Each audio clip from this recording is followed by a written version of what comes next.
What you just saw was something that you can make with this Anim utility tool. Let's get to the showcase.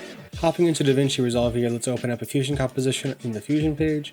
Have any node selected, just open up the file location that you have this stored. So we'll go into Anim Utility, make sure you grab open Anim Utility GUI.lua, drag it into your comp, and up here on the top, it'll say install. Just press install, close out, and you're good to go.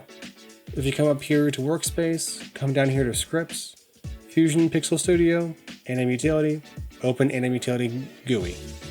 Just like that, make sure you have a node selected, and we'll just type in any node control that we want. We'll just type in size. Click on size down here. You can feel free to rename this to whatever you'd like, and paste. You can see that it selects size on your text node, and up here in modifiers, you can see you actually got something added. We're able to increase the rest number, and this is the number that it's going to be sitting out for most of your comp. This is the number in between your two animations. Start and end number are pretty self-explanatory. You don't need to have me explain that.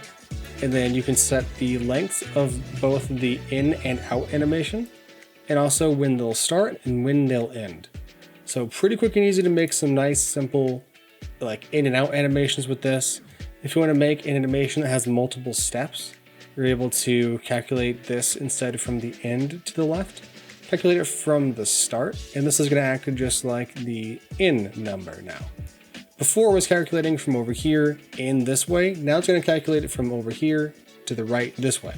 So if we set this now to 80 frames, it's going to start your animation at 80 and go out there. Pretty simple to set up, pretty simple to use. If we're ready to send this off to the edit page for our editors, make sure to convert this to seconds, and this just makes life way easier for them if they want to adjust any of the settings. And if you also want to separate your start and end numbers, you can just separate those, and bam, you have separate start and end numbers. Fantastic. Isn't it wonderful? If you want your curves, just click off and click back onto the node, and you'll actually get the curves with the same name that your controls are on.